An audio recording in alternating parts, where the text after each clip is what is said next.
Camille est au téléphone et puis elle se demande si elle pourrait venir te voir parce qu'elle aurait des questions à te poser pour un travail scolaire. Ah ben oui, dis de venir. OK, c'est bon.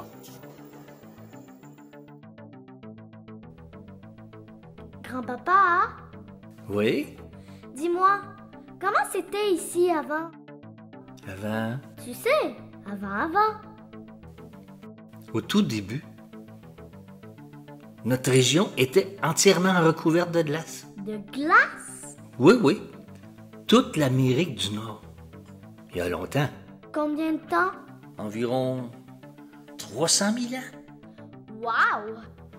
Imagine-toi, toutes les Laurentides sous 3 kilomètres de glace. C'est beaucoup de glace? Ah, comme tu dis.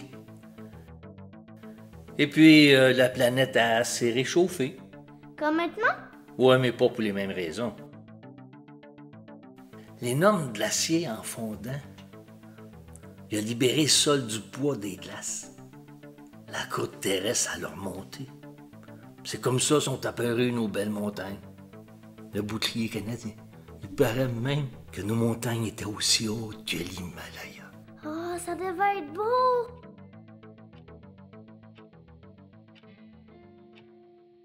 En se retirant lentement au cours des siècles, le glacier a modifié considérablement le relief québécois, créant une multitude de plans d'eau en sculptant les montagnes des Laurentides. Les glaces, en se retranchant, ont créé une vaste mer intérieure.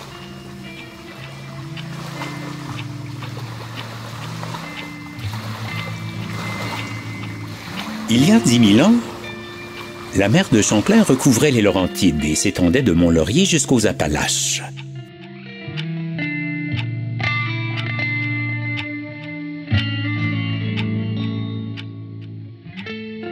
Pour vous donner l'idée de sa superficie, sachez que Montréal était submergé sous 90 mètres d'eau. Puis la mer se retira à son tour pour être remplacée par l'eau douce qui émanait des Grands Lacs, donnant ainsi naissance au fleuve Saint-Laurent. Donc, lorsque les glaciers se sont retirés, on a laissé en place des montagnes qui étaient évidemment très peu propices à l'agriculture. Par contre, avec le développement de la forêt, on s'est retrouvé avec une industrie forestière très propice. Puis à l'inverse, les basses terres des Laurentides, donc les basses Laurentides, se sont vues héritées d'un sol très riche en nutriments qui nous proviennent des différentes rivières des Laurentides, notamment la rivière du Nord, qui, lorsqu'elle déborde, même encore aujourd'hui, draine des nutriments dans la partie plus fertile des basses Laurentides. Alors évidemment, si on recule à la mer de Champlain, donc rapidement, là, 100 000 ans, c'est de la glace, tout se fond, 20 000 ans, il y a des dépôts qui commencent à s'accumuler dans le fond de la vallée du Saint-Laurent. Différents types de dépôts meubles. Je vous explique bien simplement. Si c'est un fond argileux, un vrai fond marin très très plat, pensez à Sainte-Anne-des-Plaines. Première image qui peut vous venir en tête, un grand fond très très plat, c'est de l'argile marine. Ça, c'était l'idéal. C'est ça que les colons recherchaient. C'est parfait pour faire différentes cultures, notamment les céréales. Évidemment, retrait de la mer implique beaucoup de sable qui vient des Laurentides, qui ont été comme un peu arrachés du nord par l'espèce de rabot qui est le glacier qui va passer. Le sable, il y en a beaucoup. Ça va être d'ailleurs un gros problème dans la colonisation des basses Laurentides. Généralement, en bordure des cours d'eau, les sols agricoles sont plus intéressants. Mais aussitôt qu'on monte sur les terrasses, c'était généralement du sable et là, on n'avait plus d'intérêt agricole.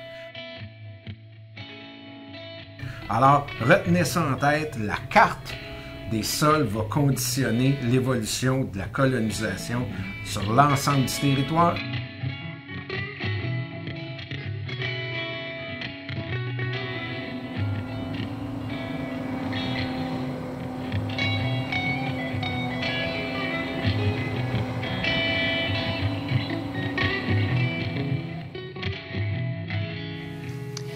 Avec les différentes années, et puis encore aujourd'hui, ces terres-là, les basses Laurentides, sont menacées par l'urbanisation et l'étalement urbain qui s'étendent, on peut le voir là, de plus en plus jusqu'à Saint-Jérôme.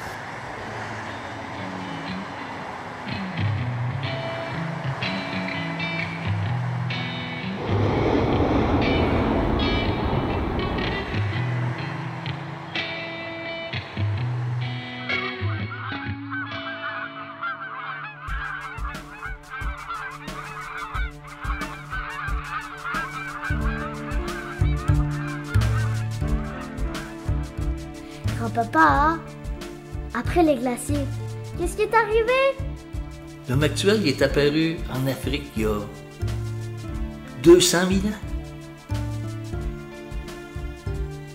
Il a fallu que la Terre se réchauffe avant qu'il commence à se déplacer vers le nord. L'Homo sapiens, c'est comme ça qu'on les appelle, sont arrivés en Amérique par le détroit de Bering. Il y a 30 000 ans. 30 000 ans? Tiens, viens voir sur la carte. Regarde leur trajet. Faut dire que dans ce temps-là, le niveau de la mer était beaucoup plus bas. Et l'acier n'était pas tout à fait fondu.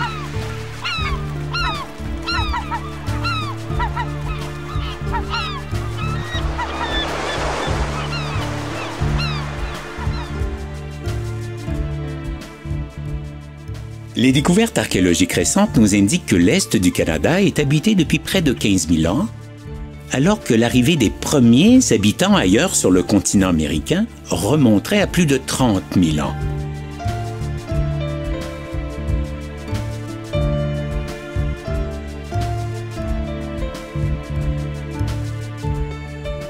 Guidés par la curiosité, les Homo sapiens abordèrent le sol américain, car certains de ces chasseurs de caribous aguerris suivèrent le gibier vers l'est, traversant le Canada jusqu'à l'océan Atlantique. C'est ainsi que plusieurs d'entre eux s'ancrèrent dans la vallée du Saint-Laurent.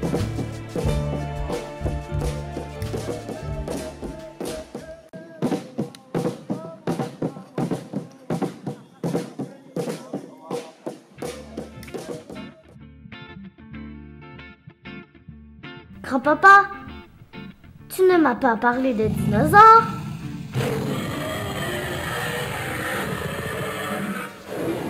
Bah, tu sais, c'est bien avant les ères glaciaires. Ils ont disparu il y a 65 millions d'années. C'est à l'époque que les continents étaient rattachés ensemble. Mais ça, c'est une autre histoire.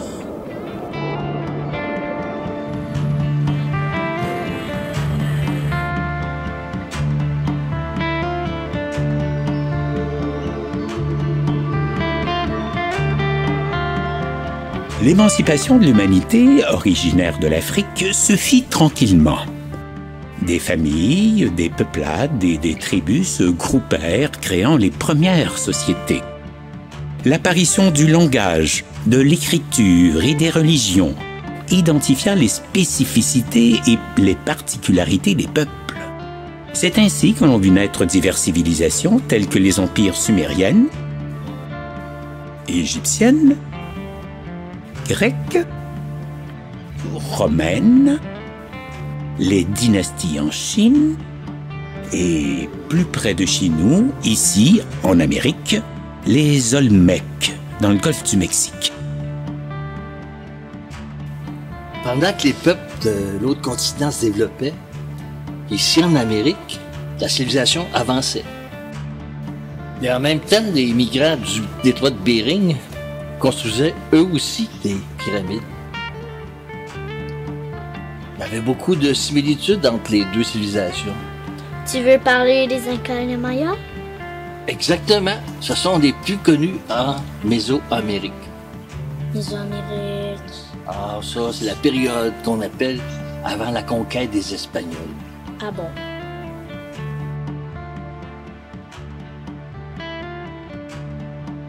En même temps, il y a d'autres peuplades qui arrivaient du détroit. Eux autres se sont orientés vers l'est et le nord de l'Amérique. Ils sont acclimatés. Acclimatés. Ils sont habitués à vivre dans un climat plus froid.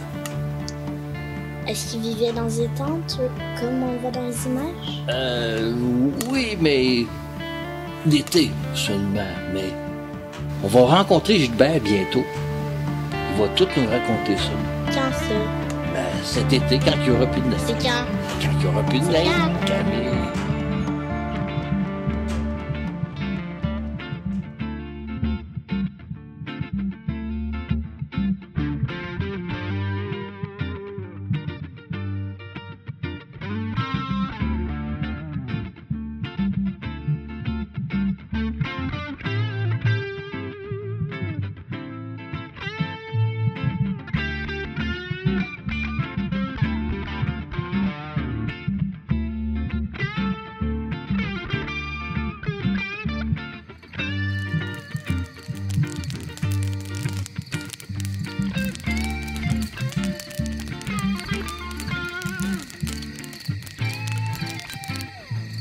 Gilbert, Oui, Camille? comment c'était ici avant? Avant, ici, il y avait des grandes forêts sur presque tout l'ensemble du continent, avec des arbres gigantesques. C'était gros comment? Ah, il était énorme. C'était des arbres centenaires. C'était des arbres, justement, qui comblaient tout le territoire. C'est difficile à imaginer maintenant. Les gens qui habitaient dans le territoire de Laurentides, c'était des Algonquins. Les Algonquins, c'est un groupe culturel qui sont des chasseurs-cueilleurs. Ils chassent, ils cueillent, ils pêchent. Ils sont nomades. Ils se prennent ensemble du territoire, mais ils se réunissent annuellement. Il y a des archéologues qui ont fait des fouilles archéologiques sur le territoire des Laurentides qui prouvent la présence d'humains il y a des milliers d'années. Sérieusement, il y avait des gens qui occupaient le territoire ici, il y a 6000 ans. Les Autochtones ont occupé, campaient, chassaient, cueillaient ici au moment où le territoire était accessible, parce qu'on sait ici le couvert de glace a commencé à se dissoudre là, 8000 ans à peu près. Mais on sait que 6000 ans sont installés ici, là, non, donc, de façon nomade, bien sûr. C'est pas permanent, ouais. On ne parle pas d'installation permanente, mais on parle d'occupation saisonnière, on parle d'occupation où je reviens à ce lieu-là, parce que ça aussi, on l'a vu. Mais souvent, on fait un lien. Quand on parle 5000 ans, c'est quoi? C'est la création des pyramides d'Égypte. Ah. Tu sais, il y a des gens qui habitent ici sur le territoire, on fait une comparaison. À cette époque-là, tu dis, wow, c'est fascinant. C'est quand même impressionnant.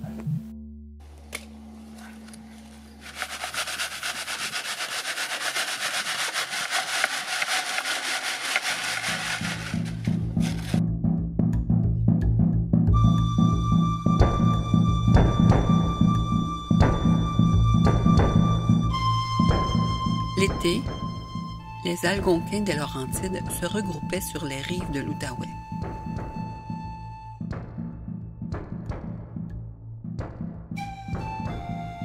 À l'automne, ils remontaient par petites bandes les affluents de l'Outaouais, notamment la Rouge, la Petite Nation et la Lièvre, afin de rejoindre leur quartier d'hiver dans les hautes et moyennes Laurentides.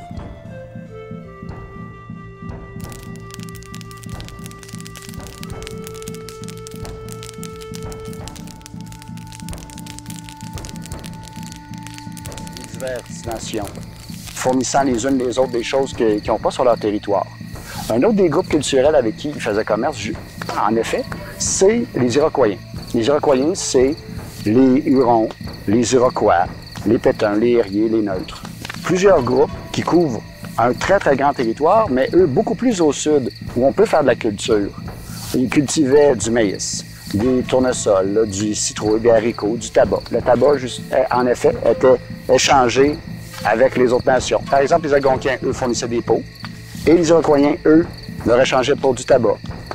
Et quand les Européens sont arrivés ici, il y avait déjà un grand réseau d'établis et plusieurs nations qui vivaient en harmonie avec la nature, qui échangeaient entre eux et qui étaient reliés avec les ressources naturelles pour pouvoir vivre. Et ces diverses nations-là ont aidé les Européens à vivre, à comprendre le territoire, à identifier les plantes, à comprendre les animaux, à pouvoir s'adapter au climat très, très froid, aux hivers que nous avons qui sont beaucoup plus rudes qu'en Europe. Ces nations-là ont aidé les Européens à vivre et à se développer.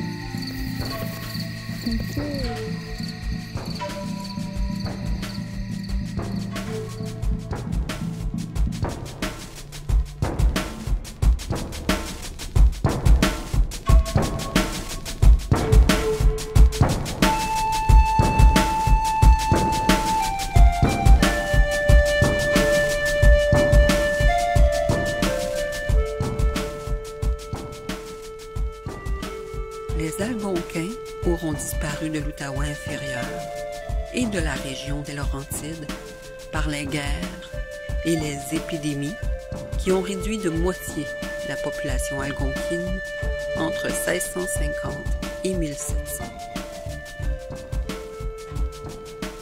Ce sont les Français qui, en rejoignant les terres intérieures, ont donné le terme générique algonquin à tous les groupes et bandes parlant la même langue.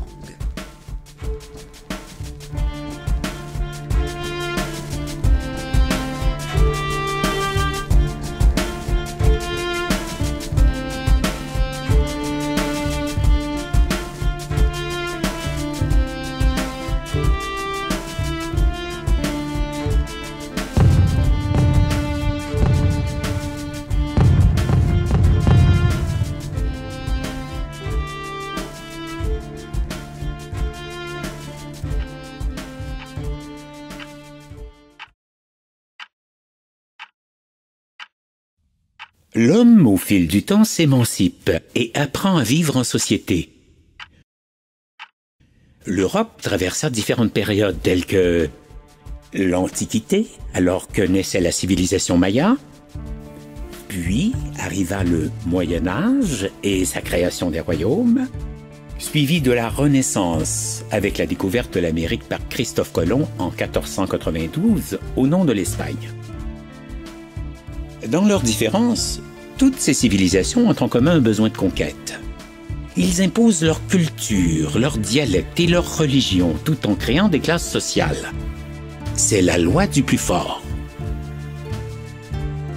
La hiérarchie sociale fut établie sur des critères de dignité, de supériorité de la race, de religion et de fortune. L'asservissement, l'esclavage bien établi depuis les tout débuts de l'humanité, jouera un rôle prédominant lors de la conquête américaine. Les Européens, lorsqu'ils entreprirent la conquête de l'Amérique, entraînèrent avec eux leurs conflits internes, leur soif de pouvoir et de mainmise sur les nouveaux territoires. Le 16e siècle est déterminant pour l'avenir de l'Amérique. Les progrès de la navigation permirent aux nations européennes la découverte du Nouveau Monde. Initialement, c'est le Portugal et l'Espagne qui fondèrent de vastes empires. En vue des richesses conférées par ces empires, l'Angleterre, la France et les Pays-Bas commencèrent à établir des colonies et des comptoirs commerciaux en Amérique et en Asie. Pour la France, l'aventure coloniale débute en Amérique du Nord avec Jacques Cartier en 1534 et un peu plus tard, Samuel de Champlain fonda Québec en 1608. Tant qu'en Angleterre, elle débarqua à son tour en 1607 sur la côte atlantique, plus précisément en Virginie.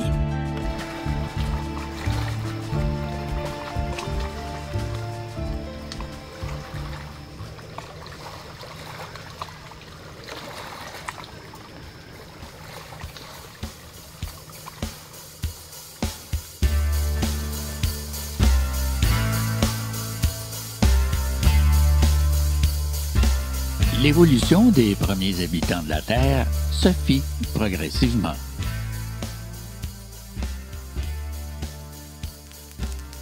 C'est d'abord la maîtrise du feu et la nécessaire cuisson des aliments. Et pour recueillir ces aliments, on invente la poterie. Pour mieux communiquer, c'est le langage. Puis l'agriculture succède à la chasse, avec, en parallèle, la domestication des animaux. Pour franchir lacs et rivières, on lance sur l'eau le bateau. Pour mieux se vêtir, le tissu.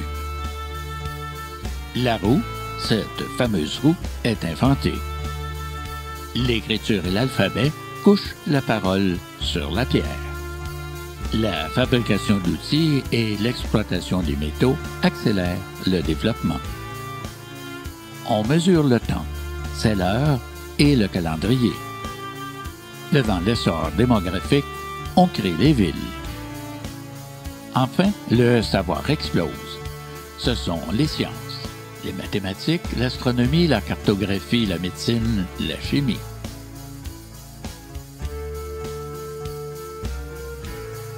La boussole, le papier, deux inventions chinoises. L'une remonte à 2 siècles avant notre ère. Et ces inventions se sont répandues sur toute la planète. En 1440, Gutenberg donne au papier toute sa signification en inventant l'imprimerie. Une invention à ce point importante que les historiens de l'humanité parlent de l'avant Gutenberg et l'après Gutenberg. À la même époque, les Italiens inventent un instrument magnifique, le violon.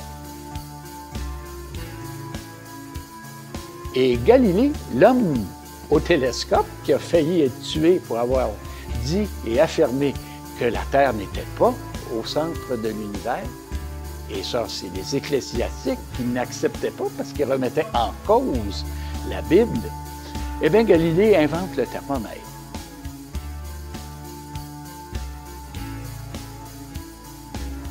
On sait maintenant aujourd'hui qu'avant l'arrivée de Christophe Colomb en Amérique centrale et Jacques Cartier en Amérique du Nord, il y avait eu des visiteurs ici sur le nouveau continent, les Vikings.